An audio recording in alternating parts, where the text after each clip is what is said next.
Berman, Director at the Drescher Center for the Humanities, and I'm very pleased to see you all here. This is a great turnout. And I want to welcome you to this event and also thank our other sponsors. So this is an event co-sponsored between the Drescher Center for the Humanities and the Center for Social Science Scholarship, the Africana Studies Department, the Language Literacy and Culture Program, and the Office of International Educational Services. And this talk is part of both the Humanities Forum and the Social Science Forum series. And I want to invite you to look at some of the other events that are upcoming on the Drescher Center website, dreschercenter.umbc.edu, and also the CS3 website, socialscience.umbc.edu. And just to mention to you a couple of the upcoming events.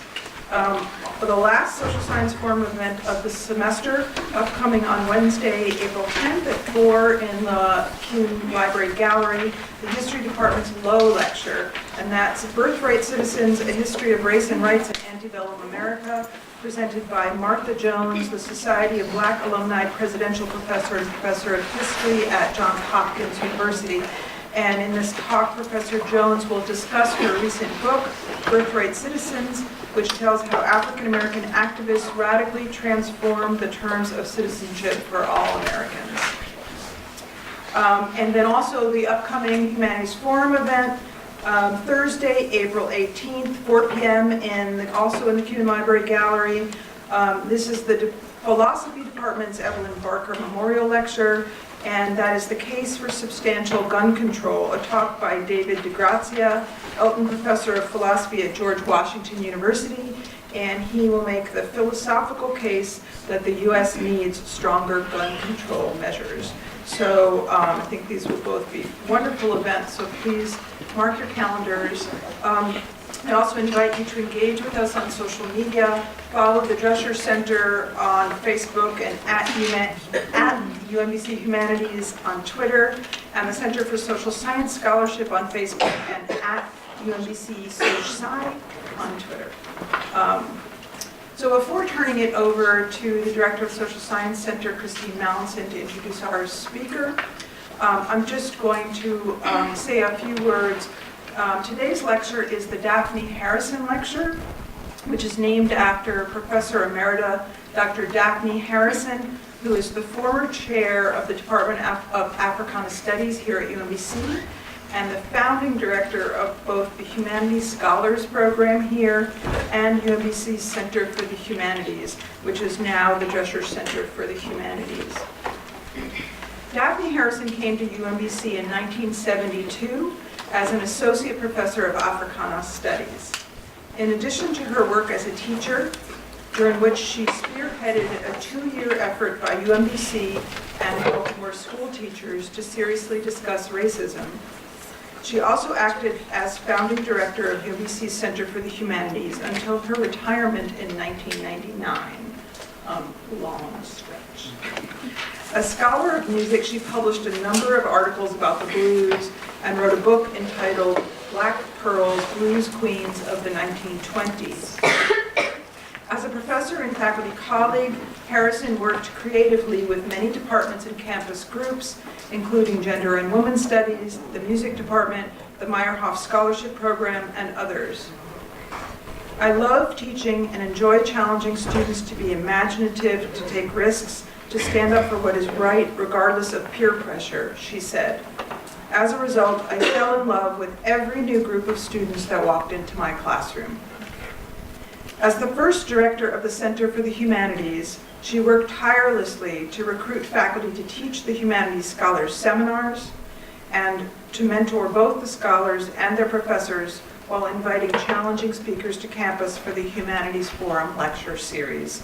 We're all indebted to her as we continue this lecture series and welcome new students always to campus.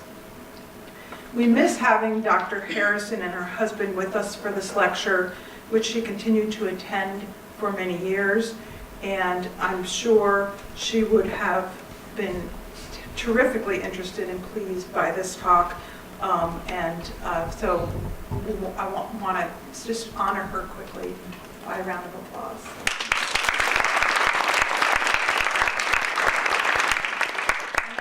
Nelson. All right. Good afternoon, everybody. It is a real treat and a pleasure for me to be able to introduce my colleague, Dr. Jamie Thomas, for our joint Humanities Forum, Social Sciences Forum this afternoon. Dr. Thomas is an assistant professor in linguistics at Swarthmore College, but she's actually visiting us from California, where she's been a visiting scholar on fellowship at UC Santa Barbara this past year. Dr. Thomas's work is truly interdisciplinary, cross-cutting the fields of linguistics, anthropology, Africana studies, gender studies, media and communication studies, and global studies.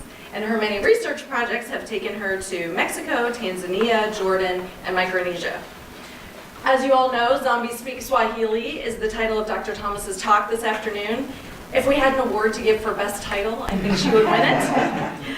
But what is so compelling about her work is not simply that it has an attention-grabbing title or that it's on a catchy topic. Through critical, innovative, and incisive analysis, Dr. Thomas uses the cultural concept of the zombie as a vehicle for prompting us to think about the politics and ideologies that surround our notions of global citizenship, linguistic and social inequality, and violence and terrorism. Dr. Thomas has published about these topics in several outlets, in journal articles, video documentaries, an edited collection, and most notably in her forthcoming book, also called Zombies Speak Swahili, which is due out with Oxford University Press later this year. I imagine she will be giving us a preview of her research on all of these intersecting topics in her lecture this afternoon, which I'm very much looking forward to. So without further ado, I will turn things over to Dr. Jamie Thomas. Thank you.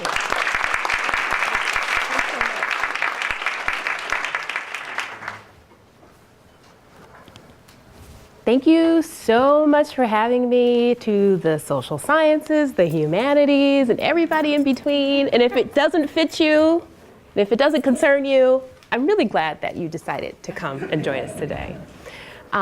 We might do some scary stuff today, but I hope that what you walk away with is a sense of why language is enticing, why it matters, and even if it gets a little bit scary, that we can use language as a tool to fight against some of the things that make life challenging and difficult for us.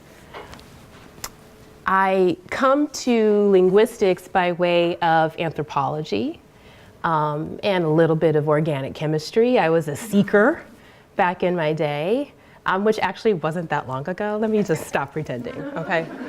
I'm not undead or anything. But I'm excited, though, to share this talk with you because I feel like part of where my work has gone is just in sort of celebration of the many opportunities I have been privileged to have as a student, as a scholar, to learn language, to engage people of other communities, and to toy with the notion of being a global citizen. So I want to talk about that with you today. So, warning, this presentation may have some disturbing images. These images come to us from the Night of the Living Dead. How many of us have seen Night of the Living Dead? Okay, good, you're brave, good. But sometimes a zombie can look in a different way. Does this look like a zombie to you? Right, where do you recognize this from? Santa Clarita Diet, right? So now in its third season, Netflix, check it out. A suburban mom is actually a zombie. Maybe there's other ways that we can think about zombies though, right? How many zombies do you count in this photograph? I count 1, 2, 3, right? And I'm thinking about the spectacle here as part of what is enticing us, perhaps zombifying us, right? And I like to think about language as connected to the sphere of media and global attention. And that language classrooms, instructed language learning, these constructs, these processes, these spaces, these contexts are not disconnected from the world around us and the media that runs through it. So as we go along, I'd like for you to keep track of tools throughout this presentation, tools that you might use to convert and save yourself throughout the zombie apocalypse, as it were, okay? So, thinking about who I am, I'm a linguist, okay, you know that. But, linguistics is humanities, applied linguistics, sociocultural linguistics, many ways of studying language. And linguistics is also social science, right? And what do I mean by that? Is that we are concerned with questions of culture and society. We want to know how it is that language runs through all of that and connects us. We want to ask questions like, how does language learning occur, right? So these could be cognitive questions. These could also be contextual questions. How do caregivers give language or bestow language or organize the tools of language for young people and adults? We want to know, where do language, culture, and society intersect? These are questions that linguists ask from humanities perspectives and social sciences perspectives. We want to ask, why does language matter? Of course, I want to know about the undead, how that fits in. But I want to ask, how can linguists be a part of serving the public good? And what public good does it do for us to talk about zombies from a linguistic context? So then I want to ask, well, what about linguistic profiling? Who's heard that term, linguistic profiling? Yeah? You may have heard racial profiling, something like that. Linguistic profiling is when we are hearing or expecting to hear certain things from a certain embodiment, and we make connections between language and behavior.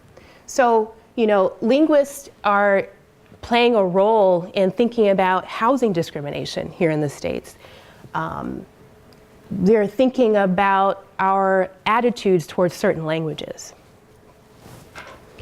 And also thinking about recent incidents where we're profiling people, say at Mar-a-Lago, for example, and you may have seen this headline, right? We're profiling people and we're thinking that they're not competent speakers of the language that we typically speak. And so we just pass them over. And they may even be a security threat, right? But we have all of these assumptions that we're making because of their embodied differences. So, something that we may hear within the same conversation is that in 2017, there were over 28,000 housing discrimination complaints filed in the US. And that the bulk of those, 57%, were about race. 57% were about disability. So disability factors into this. Race, 19%, and family status at 9%, and that comes from the National Fair Housing Alliance. So guidance from HUD, the Housing and Urban Development Administration, has sort of said language discrimination is housing discrimination. So to remember that, and remember that linguists can play a role in changing and helping us understand why that is. A lot of us may not know that the US does not have an official language, even though it's English that we use a lot in formal contexts. But at the same time, it doesn't prevent people from saying, as someone just said recently in California last month, it says it in Mexican, we're in America, not Spanish. There's a lot going on there, right? A lot, okay? But this person was expressing supreme displeasure at being confronted or encountering Spanish in a space where they did not want to, right? And this leads to a lot of falsisms. So, I'm an American, I don't do Spanish. Well, that's completely false. There are a lot of ways of being American, right? And we know that language is a very big part of who we are as Americans. And at the same time, perceived language barriers can keep us from thinking about things in the very holistic picture. So I'm bringing us into this conversation by talking about the ways that we claim language as an asset, many of us, but the way that power and access come to bear and mediate our uses and claims to language, right? So, is language a key to my citizenship? Where do I claim my ownership of English? And so on and so forth. If I'm studying, I used the example earlier today, if I'm studying Cantonese, or Arabic as an additional language, how do I consider that an asset? And how do I consider myself different from somebody else who comes into a context already speaking those languages because of their family heritage? Just something to sort of think about. Now, I would like to call your attention to one resource that has us helping us think about zombies in a myriad different ways on different levels, political and otherwise, popular culture. And this is a resource, a website that you can Google right now, Zombies Reimagined. I put it together with my students at Swarthmore College, and we have a lot of different topics to thinking about how we read zombies in different contexts. And so one in particular, I credit to my students Romeo and Fanyi, looking at zombies and the spread of fear. And this comes out of a seminar that I did on languages of fear, racism, and zombies. And what these students put together was some comments about, and this was in the time leading up to the election. We've updated the website several times since, but also these students have put together thinking about viral discourses about immigrants, and thinking about different films. I don't know if some of you have seen Pontypool. Okay, add that to your queue. It's going to change your life. Those of you also interested in radio transmission and other things, like this is a film that looks at viral transmissions through terms of endearment in English. So it really kind of blows your mind. It's also borderless. It's in Canada, but not. There's a lot going on.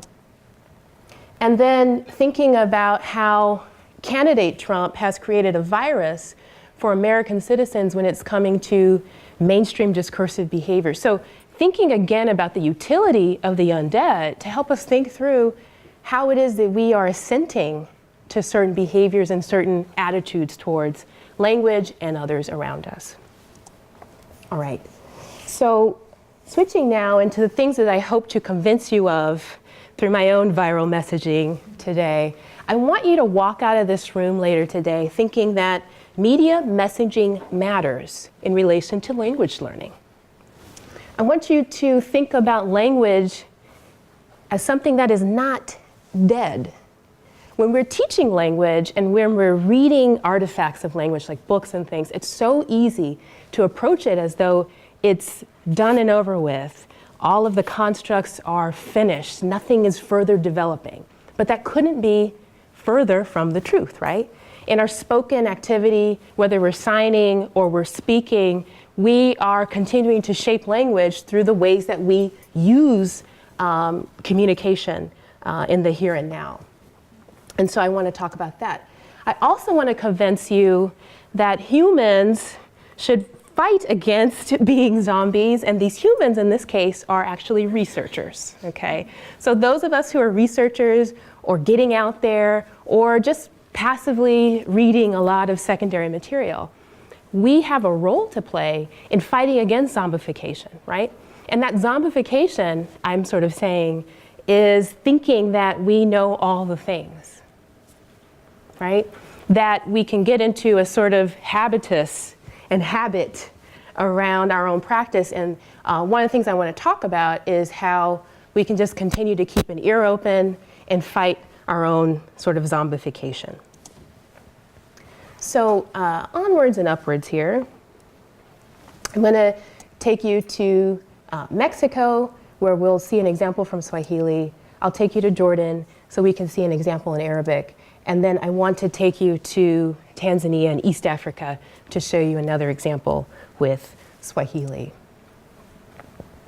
And I'm going to be sharing stuff that comes from my book coming out later this year, and also this other co-edited volume I put together on embodied difference, hopefully in a library near you, okay? So let's go to Mexico. And we're there. All right. So I spent a lot of time in Mexico City, and I was hanging out on a university campus with folks who were engaged in the practice of African studies. And these were students who were from Mexico, not surprising, but also Cuba and Venezuela, which is just here. And why were they studying about Africa? Why did they want to know about Africa? Well, as it turns out, Mexico City is host to a lot of different things.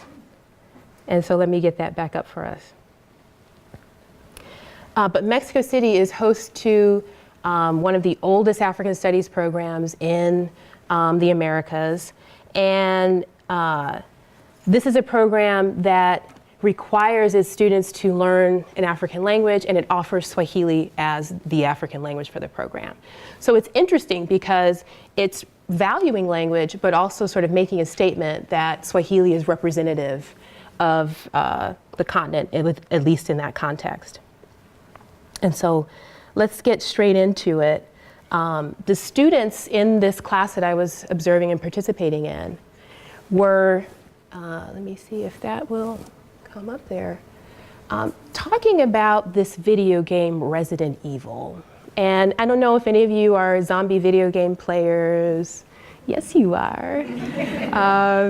And Resident Evil 5 is one of the iterations of this game. It's a whole saga, right? It has crossover movies as well. But this has the central protagonist on the African continent where they're fighting zombies that look a lot like regular African people. So that's really interesting, and these zombies speak Swahili if they're speaking at all. So let's check out the game. You've got your central kind of, if you're doing single player, you're gonna have this guy, Chris, and his sidekick is Shiva. She's sort of this, how do you call it, liaison, kind of culturally and all kinds of linguistically for him in this context. So let's see if we can. Did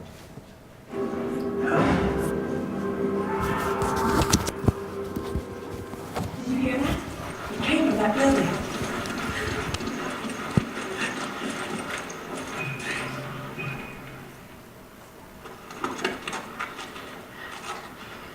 Brace yourselves.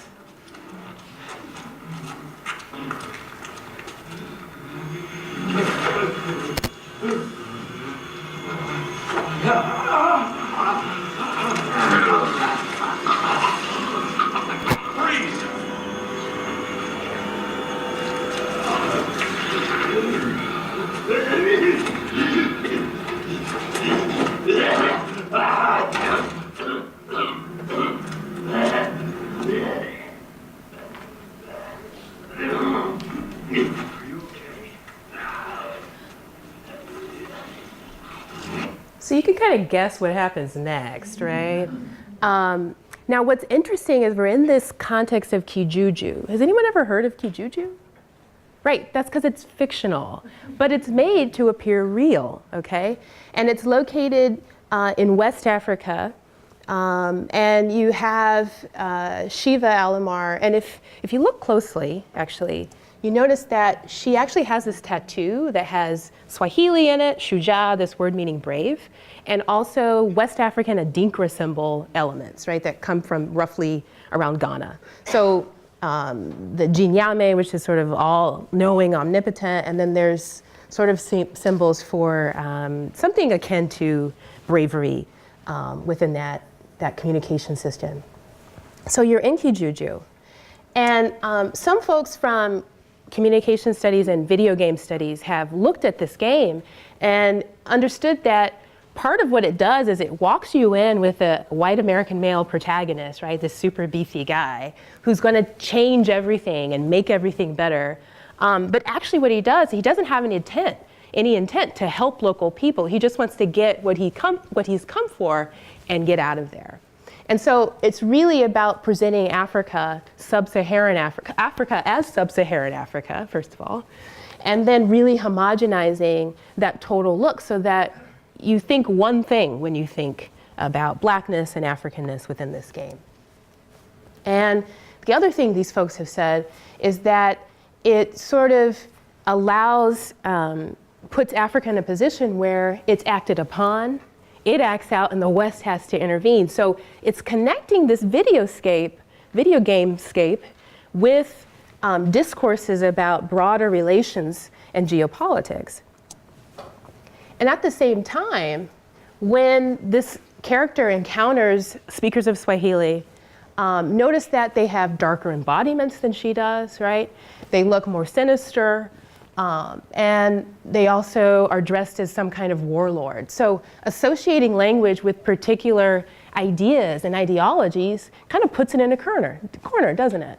So even if you didn't speak Swahili coming to this game, now if you think about Swahili at all or African language, because for people who don't know Swahili, maybe this sounds vaguely African sounding, right, within the game, then you're forever associating it with warlords, with weird poverty, and all kinds of craziness, right? So this, as a linguist, I'm paying attention to this, and I'm understanding that it sets the certain stage for what's going on, it relates to what's going on, thinking about how our learners are coming to Swahili and choosing Swahili, those that do. They're having to interface with all of these different representations of what Swahili means out there outside of the classroom. And so I'm drawing upon Arjuna Padarai, coming to thinking about globalization and media as having some intersections. And he talks about Mediascapes. And he describes these as having to do with television, film, and cassettes. So I said, read this as portable, okay? Because this is 1990, apartheid's still going on, and cassette tapes are still a thing, all right? So he's talking about portable ways that we move culture across spaces around the world. And he's talking about how these are blurring distinctions so that these ethnoscapes can appear in different places and connect with news and politics in new and different ways. But the thing that I think is really fascinating is when we think about Mediascapes as communicating ideologies to folks. So I talked about an ideology of where Swahili lies in the taxonomy of what languages count, right? So you have these ideoscapes then that are oriented to capturing state power or a piece of it, right? And these meta-narratives of freedom, democracy, right? I come and I intervene, I make things better. I leave you to deal with the zombies on your own, okay. But in Mexico now, where we're talking about this game, I've interviewed a few people and they're telling me that, well, you know, in all actuality, when local people are thinking about Africa and engaging with Africa, really what they're thinking about is guerra, which is war, genocidio, genocide, and also hambre, which is hunger. So that may be all encapsulated within the game, but it's also reflective of popular thinking about a specific place, specific people, specific geography and politics, okay? And in many ways, that shapes their attitude towards the language. So then you'll have students being confronted with the question, ¿Por qué estudias Swahili? Why do you study Swahili? What's it good for, right? Ay, no te va a servir para nada. It's not going to help you at all. Why are you studying this language? And I think those of us who work with lectals, but language learning to a broad degree here in the States, we have to answer these questions, right? And in the humanities, we have to answer the question, what's the humanities good for, right? Okay. So, you know, we have to have an answer to that. And I see a friend up here with the shirt that says Black Lives Matter, absolutely and every day. And I would venture to say Swahili matters. But we have to articulate that sometimes in different contexts to different people. We have to tell them why it matters.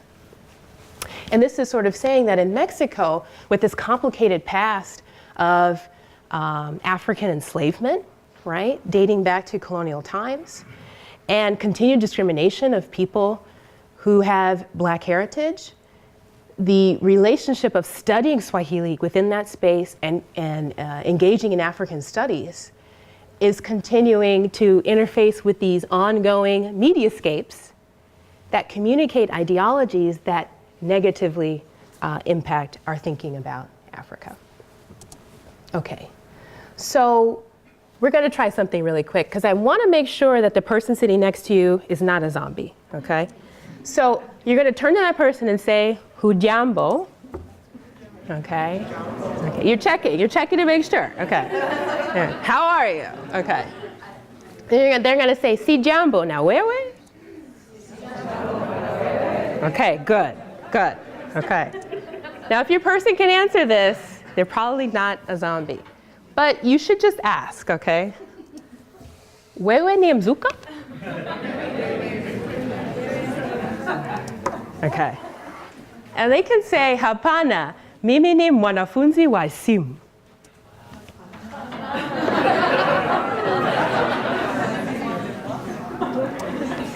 In which case, you could just say, kwaheri. Okay. But now that you know the person sitting next to you is probably not a zombie, I think you're safe. We're safe to continue. All right. So, looking at this map, where is Swahili spoken? Turn to the not zombie next to you and confer. You've got 20 seconds. Where is Swahili spoken?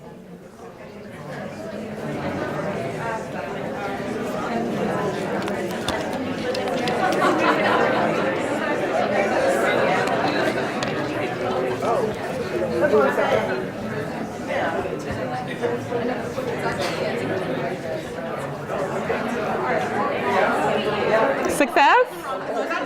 Yeah?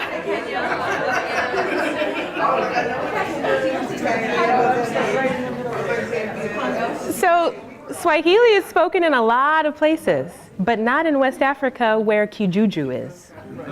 Okay?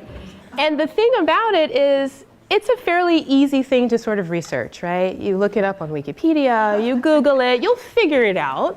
So why is it in that game, in that way?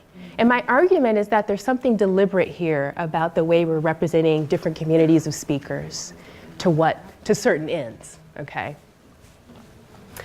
So just carry this with you, that Swahili is spoken mostly on the east side and in conjunction with the Gulf and the Indian Ocean.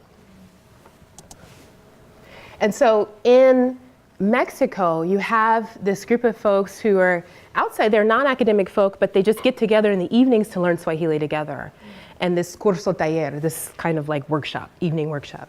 And one of them sort of makes this observation that, you know, whenever I look at movies that have to do something about Africa, have to do with Africa, cuando ves alguna película africana, siempre hablan Swahili.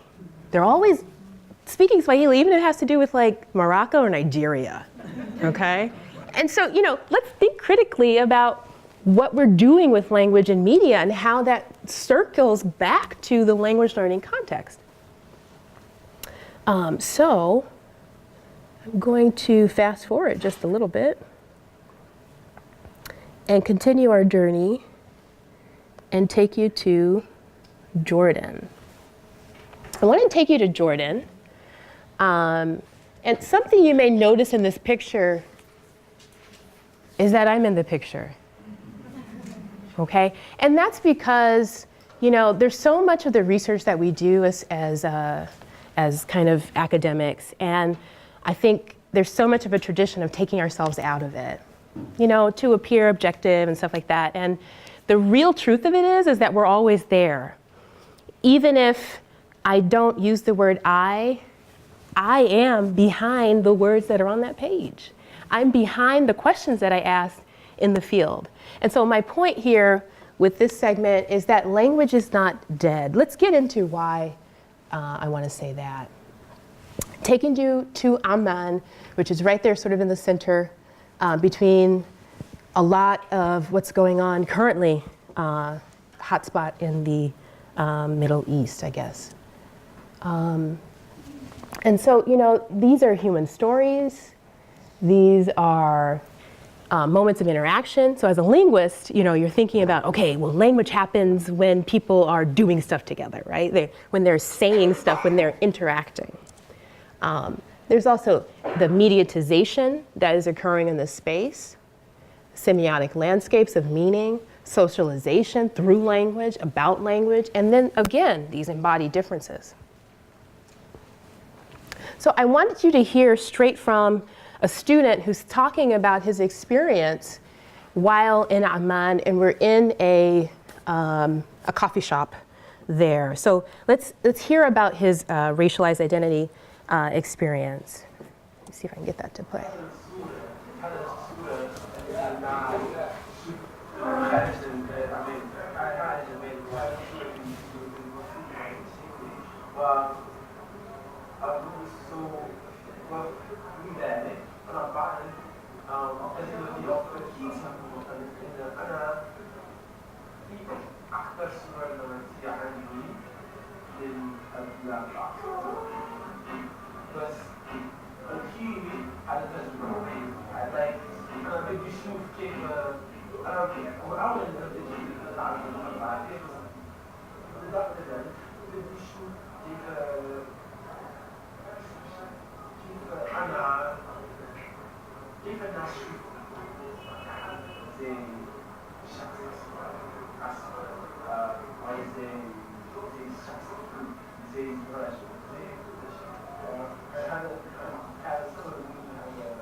So the full kind of interview and documentary is on my website, but what you're hearing from the student is that he's having a very particular experience in Jordan. And it's apart from the rest of the group.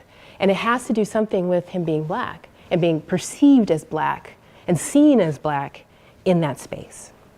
And so what do I mean by language is not dead? That it's through language that he was able to take note of how the cab driver was talking about him as they were going down the street and pointing him out as a shaks asmar, a black person. And so the language is dynamic for him. I'm also going to take you to a moment of power and access, but I wanted you to hear straight from a student, because I think many of us who operate study abroad programs and who are practitioners, sometimes we're not thinking about, or we're not able to hear from students in an honest way, because students hold things close and they say things to certain people. And some of these experiences are very personal and challenging. So I think when we can think through what it's like to be a student in some of these spaces, it's really very helpful because it's actually quite complex. They're learning language and they're using language, but they're also finding social, cultural challenges with the language. All right, so let's see here. So there was a TV program that I witnessed while I was living in Jordan, and it was called Helwa al-Kalam, which is, sweet talk, basically. And they were having a conversation about youth using language and older people using language, standard and non-standard uses, texting, and how all of that was ruining the language. Something that sounds sort of familiar, right? And words like these were popping up: lugha, ta'lim al-lugha al-arabiyya, problem, pure language, fusha. Do we have any Arabic speakers in here? Okay, yeah, you're just hiding from us. It's cool. But ammiya, daraja, this colloquial versus a standard, right? Al-hayat, al-yawmiya, daily life, these participants in the language. But the word that stood out to me was azma, right? This word for crisis. And they use this word when they're talking about the youth versus the adults, I called it a telephone, cell phone talk, texting versus writing and reading. And so why are we using words like asthma, crisis, when we're thinking about just how folks keep using language? Language is not dead. And so what does this do when we come to an instructed learning context? I'm going to take you to the Arabic classroom. This is a politics course.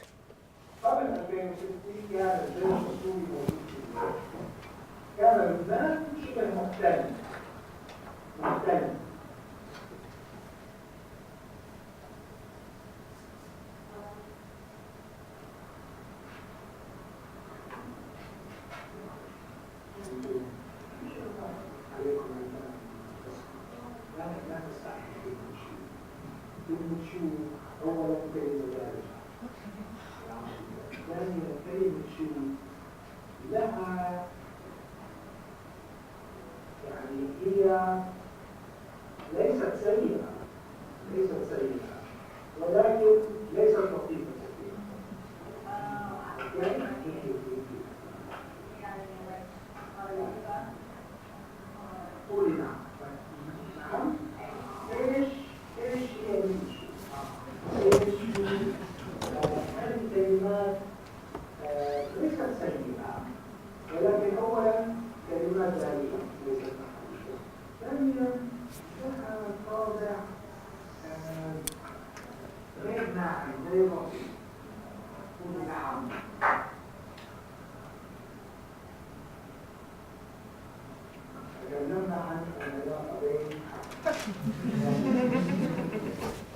All right, so as you're watching this, I hope you're thinking back to your study abroad experiences, or you're thinking back to just being a language learner, right?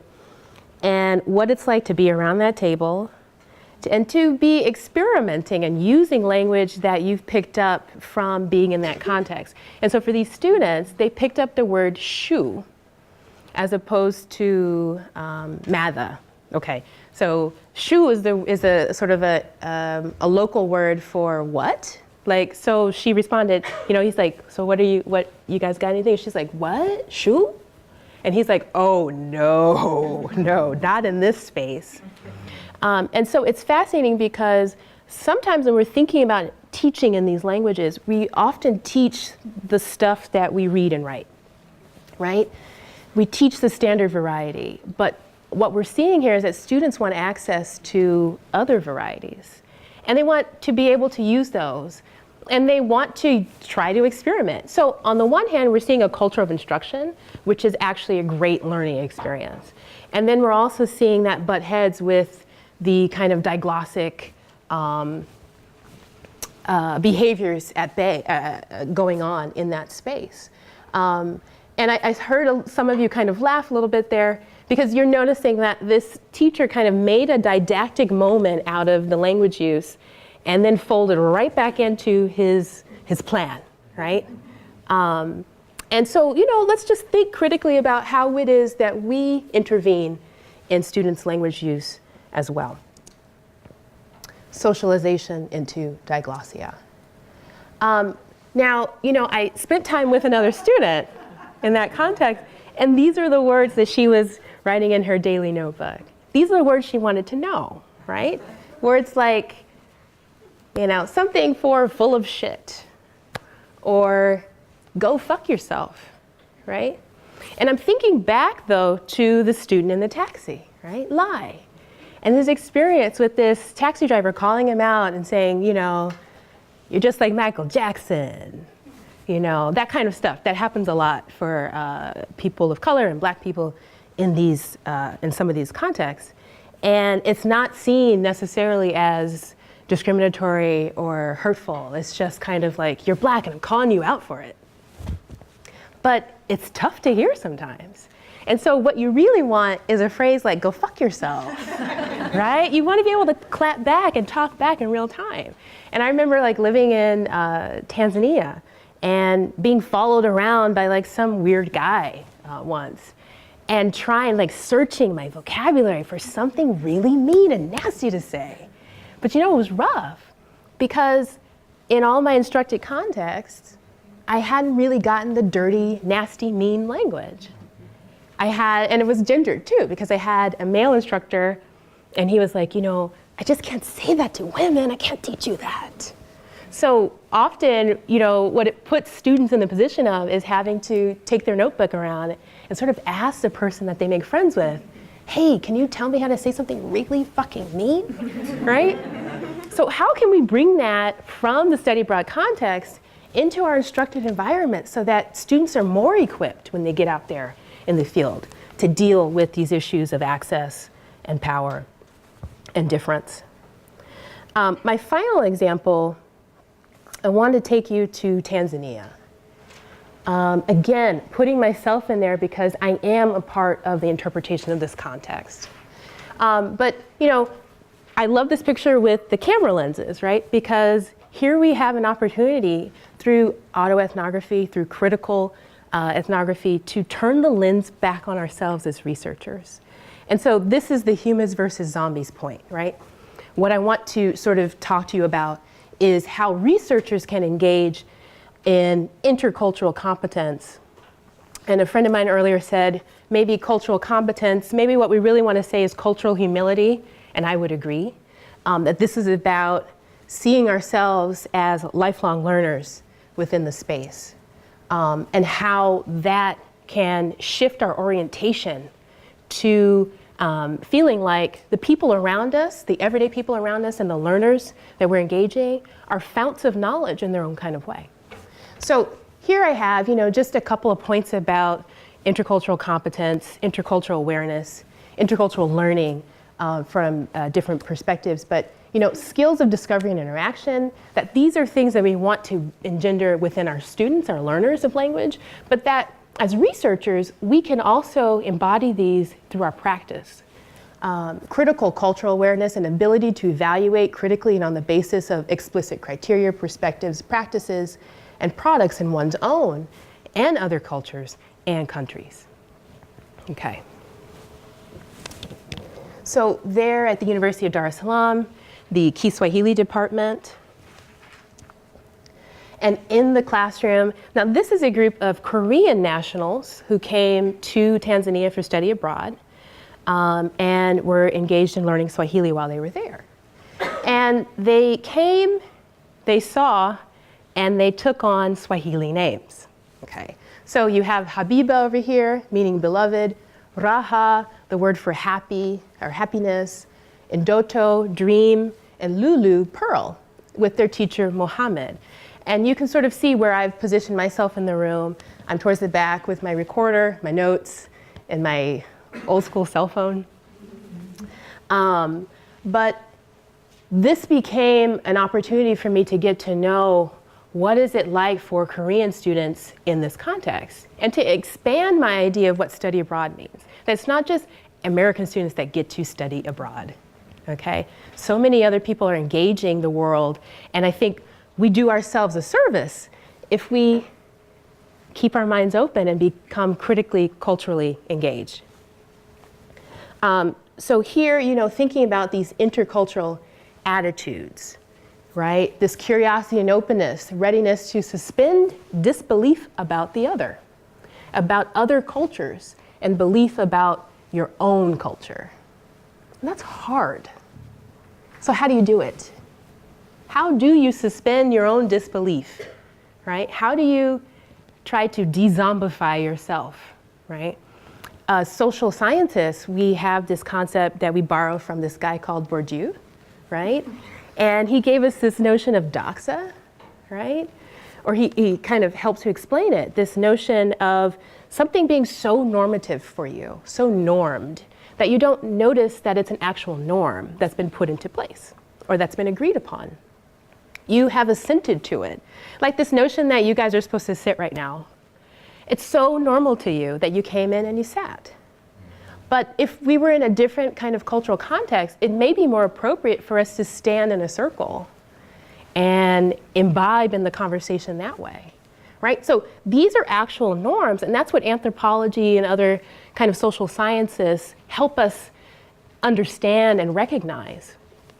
But within this space, in order, I think, to attend to what's going on and to encounter and interpret with these students, I had to sort of see my own kind of tacit habitus as a part of my ethnographic practice, okay? And try to pull back from that.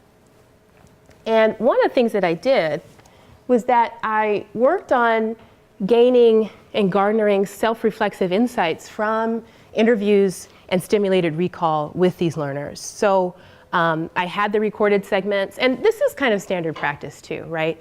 To then take some of these recorded segments and sit down while you're in the field, like a Bambley Shiflin type, right? And talk with your learners or your participants about what it is that they've done already. It's kind of the like field research version of the reality TV interview, the confessional a little bit, except we have a different purpose here, okay? And so what this looked like was that I reviewed some of this data in the field with these learners and got help with my interpretation, but that during the interview, we also had moments where they conferred with each other. Because again, I don't know all the things. I'm not a speaker of Korean.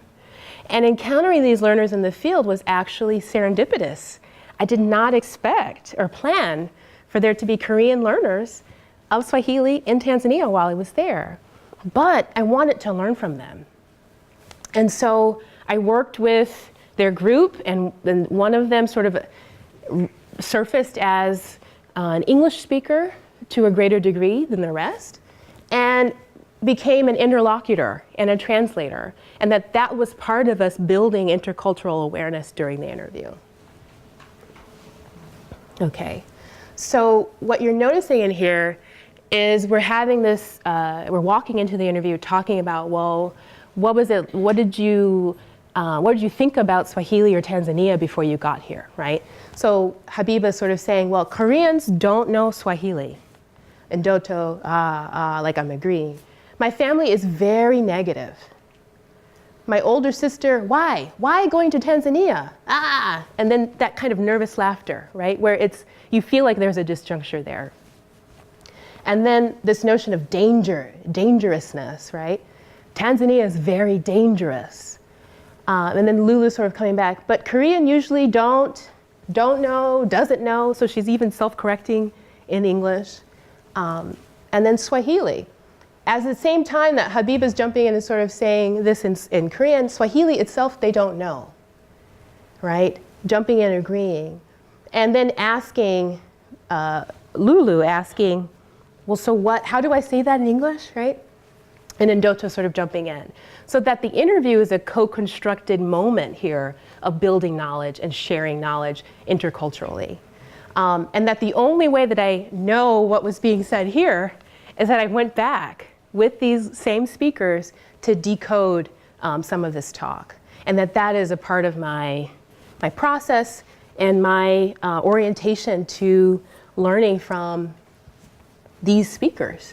That this is revealed in the post-interview collaboration. And that's how I sort of push back on being zombified through some of that work, right? And you see through some of this discussion that the learners are challenging cultural, regional, racialized, and perhaps ratio-linguistic stereotypes where you have language, race, and behavior, ideas about all of that being wrapped into these ideas of language.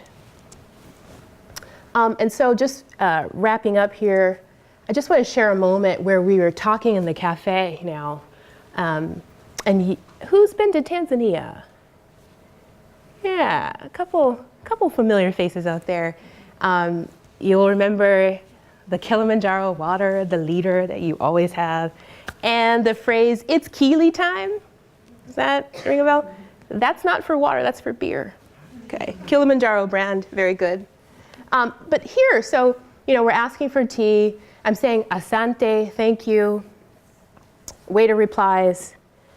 And I say, water? No. Juice? Inatosha. That's what Indota says, right? Inatosha. In Swahili. It's enough. I've had enough. I'm good. And we all kind of laugh about that. But thinking about how the interview provides, in some cases, an opportunity for learners to engage critically about and think back through the steps that it took, or the steps that they engaged in to come to the learning, a language learning context, and how they're pushing back on some of those same narratives. And then another opportunity to engage across language, perhaps even trans language, through the interview, so that the interview becomes a part of their experience just as much as it's a part of mine. And so just finally, I'm going to take us ahead here so that we can just sort of see a couple more moments from the Dar es Salaam campus. And this is actually a picture from the study abroad orientation. And you see that there are students from Korea, from Sweden, from the US, from Canada, all into the space. And it really opened my mind up to what study abroad really means in a global sort of sense. That it's not simply from the global north to the global south.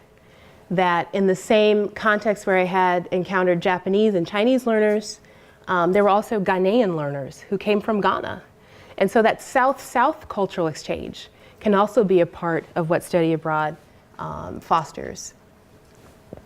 And so just finally thinking about intercultural competence, that it's education for intercultural understanding, it's using language in socially and culturally appropriate ways. And so it's stuff that we're doing and we can do here in Baltimore. Learners, constructing learners as intercultural speakers or mediators of complexity and identities, right?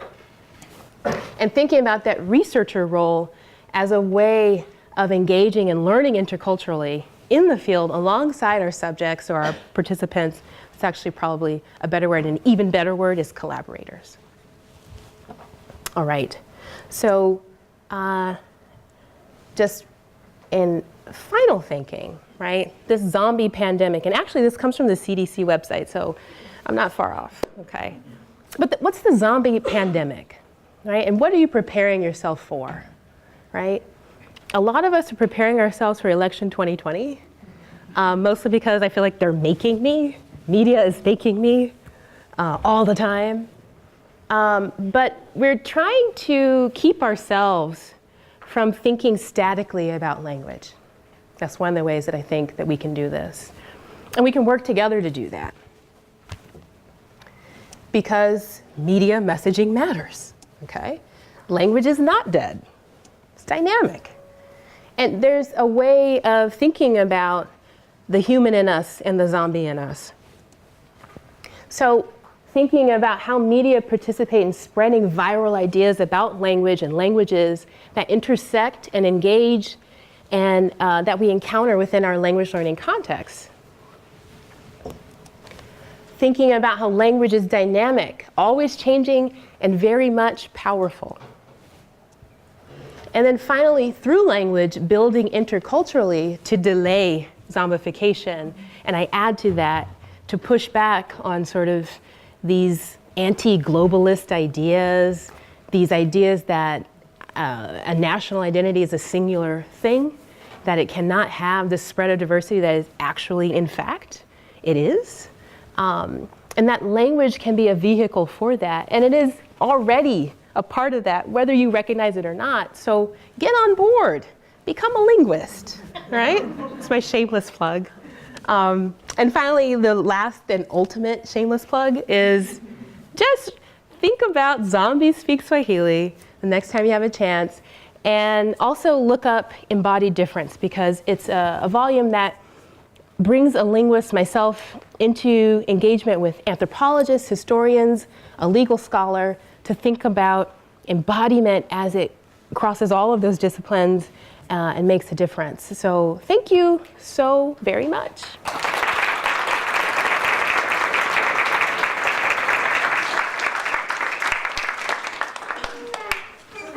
Time for questions. I'll let you go through. Okay. Were there any questions? Oh, okay. See you later. Were there any diatribes? Oh, okay. Yes. So, when I was in Senegal, I got a book, a dictionary, a voila. Because when I was in Senegal with a friend of mine who's quite a few shades lighter, they let her speak French. But with me, they would cut my French off and make me speak voila. Wow. And when I got this dictionary, they had a word for a storyteller called griot. But griot is not a Wolof word. It is a word that Americans identify as a West African storyteller. So they put it in a dictionary, even though it's not their word, because they knew that Americans would that currency, yeah. So to me, what my takeaway was, this is a different kind of linguistic generosity that Americans can't even fathom. Okay. And other languages cannot fathom, that you would change the language in your own dictionary to fit the reader. Mm-hmm. And I wanted to see if you could connect that to some of the things you were saying, and what's your perspective on that? Yeah, well, I think what you're kind of describing to some degree is a unidirectional power, right? That certain languages or certain communities are put in a receptive mode to some of the ideas or changes insisted upon by other groups, right? There's like a dominance paradigm. Sometimes our learners, when they go abroad, such as, similar to your experience, really fascinating experience. Sometimes what happens is with that profiling, that linguistic profiling, sometimes they get read in certain ways. So, for example, I was in Egypt and people were speaking to me in English or like asking me if I was from the Sudan, but they were really confused because of my skin color as well.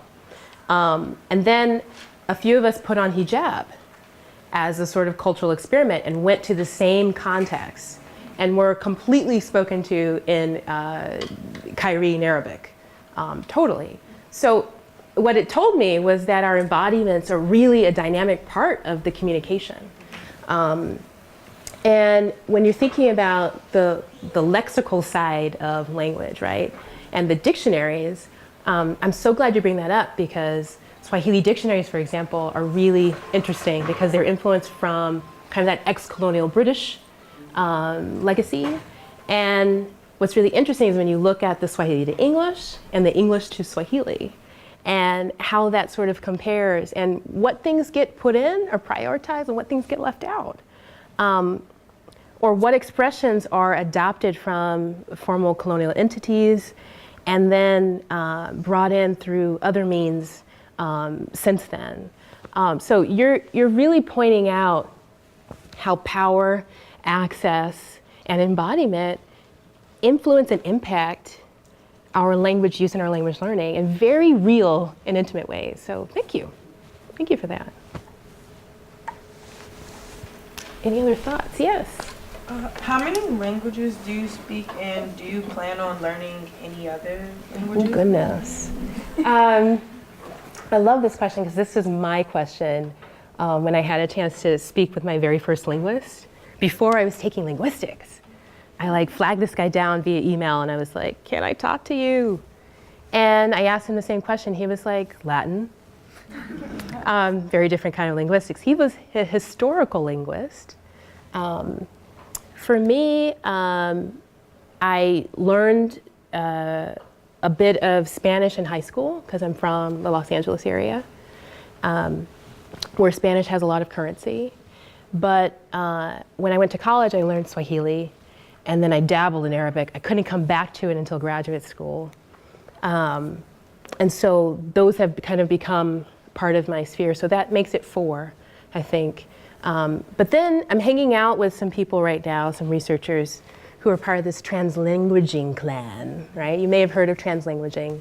We're thinking about it in instructional context, thinking about how the concept of translanguaging really speaks to how people draw upon their repertoire of language across dialect, across the borders of named languages, so Spanish and Mandarin, for example, those named languages, but that there's a lot that happens in between the named borders of languages, right? And then often, if we're in a certain kind of posture or with a certain kind of group, we might be using words across those different named languages to communicate in a way that feels very typical and normal for us. So I can say I speak 4 named languages, but then I also find myself an interlocutor within communities where African American language is spoken. And of course, I'm way better at Jordanian Arabic than Egyptian, especially now. And I dabbled in Zulu. So I think as a linguist, to answer your question, I think you continually find language interesting. Would I learn another one? Yeah. I'm interested in getting high on American Sign Language. The multimodality of that kind of communication, and I'm saying kind because I'm thinking about sign languages in general across the world. There's so many. Is really fascinating because something like ASL is not grammatically related to English, right? So it has a totally different grammar and phonology to it, syntax and so forth. And I think it would be a formidable challenge because I have no cultural and familial connections to sign language communities, but I'm very, very interested in it. So that's out there. Thanks for that question. Yes? Yeah, how linguistic affects us, or why linguistic matters in our life. What's the importance of linguistic in our life? Yeah, I think one of the things that I've learned about linguistics over the years is that, first of all, it's a super broad field. So I hang out in the applied areas, the sociocultural areas, because I really, really love it. It's where my heart is. But I actually came into linguistics thinking about syntax, word order, the learning of relative clauses. And what that sort of taught me is that linguistics sort of gives you tools for understanding why it is we say words in the order that we do. And it also gives us tools for understanding how words make meaning in context, whether they're spoken, written, signed, or whether they are connected to imagery and images. Linguistics sort of gives us a framework for thinking about those mechanics. It matters because there's people who really value rules. Those are those prescriptive people, the dictionary writers, right? And then it also matters because there's people who like to break rules. Those are your poets and your rappers and your soapbox kind of speakers, right? So because the rules are there, we have something to break and mess with, and we have something to adhere to. And I think the tension of that is where the linguist finds the interest, because we're looking at social inequality wherever it arises. So that's, to me, why linguistics matters. There was a question over here. Yeah, thank you. Hi.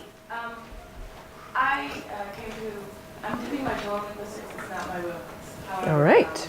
I've always been interested in English as a lingua franca. I teach TESOL here and abroad. Great. And I'm very uncomfortable with it. Very uncomfortable with the concept. And, Okay.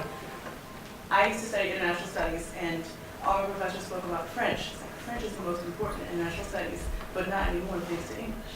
And I've also seen studies of Swahili being the lingua franca of Africa, and that's not exactly true either.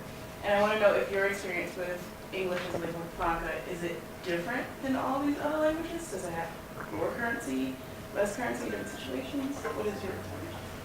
I think English is complicated.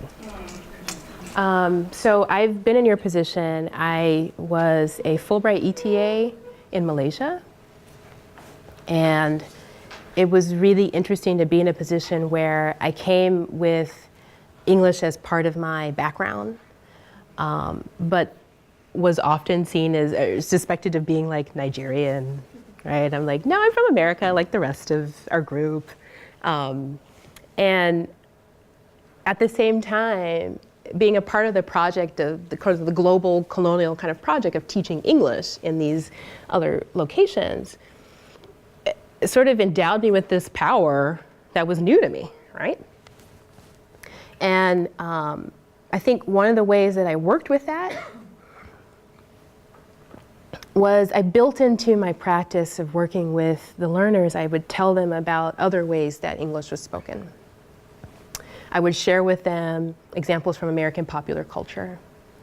And I would read aloud to them the books that I really loved in the voices that compelled me. And I think for them, it was pretty wild because the words came off the page in a very different way. And to hear those words from my mouth and my embodiment was also very fascinating for them too. And from them, I learned a lot about speaking Malay, about being a part of Islam in that context, right? You know, Indonesia, Malaysia, this is the largest population of practitioners of Islam in the world. And it taught me to really kind of respect and regard the empowerment that English gives me in the world. Now, that's not to say that other languages aren't also empowered, but English sort of has that currency because it's tied to Western democracy and these other meta-narratives. The interesting part of seeing English operate was in Tanzania with the Korean learners I was telling you about. Many of them had chosen Tanzania specifically because they were told that it was an Anglophone country and that they could go to that context, take courses that were content in their areas like chemistry and engineering, but also practice and learn English. what they found out when they came was that yes, people speak English, the university is an English speaking context, at least instructionally and formally, but for the most part, people communicate in other languages like Swahili. And so the currency of English only went so far. And so they found themselves needing to enroll in a Swahili class because the tables had kind of flipped. And what I saw was that English's power is very context dependent there, right? Because like our friend was sort of saying, you could go from one context and people are like, okay, you're American, I'm definitely practicing my English with you, to you're in the market now, like, why aren't you speaking Swahili? And being really kind of pissed about it, right? And so I think it really behooves us to pay attention to that, to respect it, to respond to it if we can, with the languages that are endemic to those areas, and to think, if we can, think through it with collaborators in the field, because one head does not all the great decisions make, you know what I mean? So I think you take what's given to you and you try to understand it and you try to share it, and then you also try to learn from other people, such that you find yourself sharing more than I think you're taking, if that makes any sense. So it's an awesome responsibility, and awesome in terms of, yes, great, and also very powerful and weird. Yeah, thank you for that. Was there another thought? Yes, sure. Thank you for your talk. I'm wondering if you can fill in a little bit more what exactly you're trying to do with zombies. Oh, yeah. It seems like you want to almost use it as like a theoretical framework. And so if you can... Yeah. So from your different examples from the first one, with the movie, with the video game, and then the end when you had the interesting normalization of zombification that you were trying to resist. So just connecting how you're trying to use zombies as a theoretical. Right, well, as I'm coming to zombies, zombies already have cultural currency, right? I did not invent the zombie, right?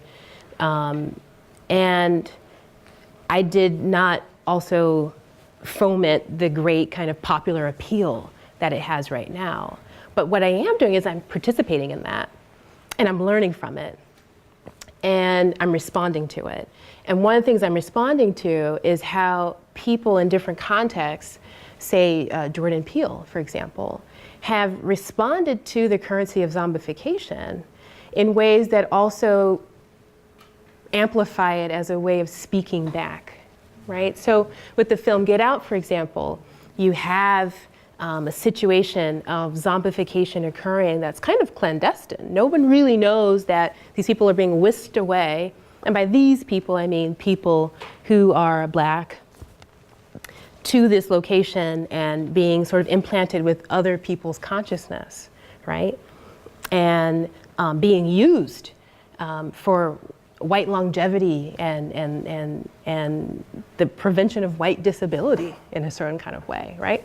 But that becomes, that film and that discourse surviving the film becomes a conduit for thinking about how it is that language, culture, society, race, gender, and other constructs intersect within our ways of living and have a role in power and access to life-changing outcomes, right? And so I think as a linguist, I'm thinking about how zombies came up in the Mexico City context, not because I asked, but because it was important to those speakers. And my task with the book has been about engaging that on its face, but then centering it in a way that I can really dive deeper into what it means for those speakers and what it means to be looking at it from, let's say, the perspective of an African-American woman.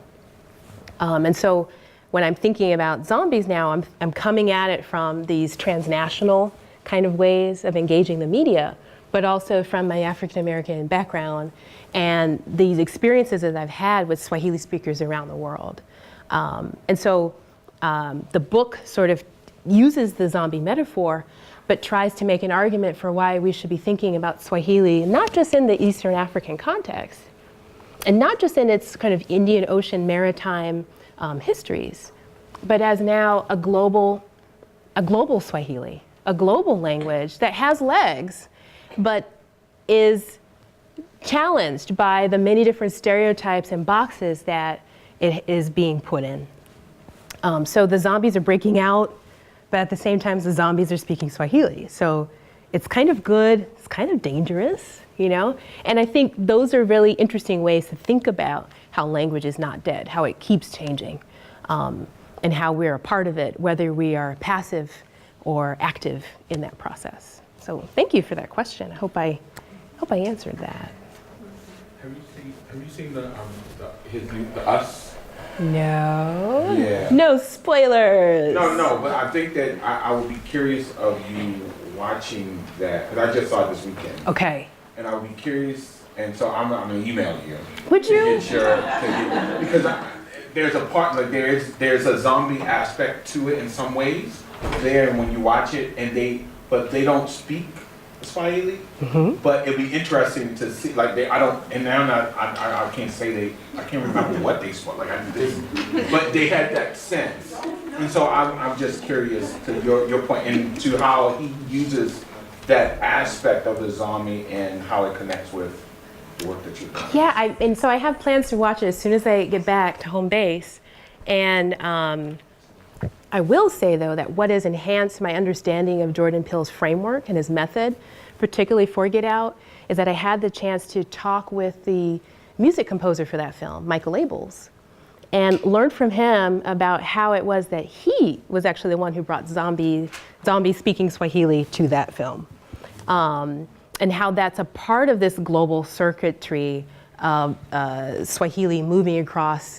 these transnational spaces, right? That it would appear in that film, and almost surprisingly, especially for me, I was in the theater with another Swahili speaker, and that part of the film came on where we're hearing these moaning voices saying, you know, brother, watch out.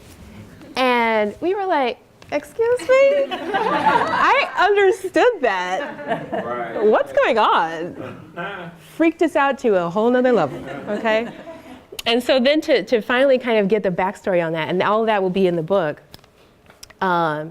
is to appreciate again how language matters, and it pops up in these unexpected but very important ways, because that's part of setting the stage for this film.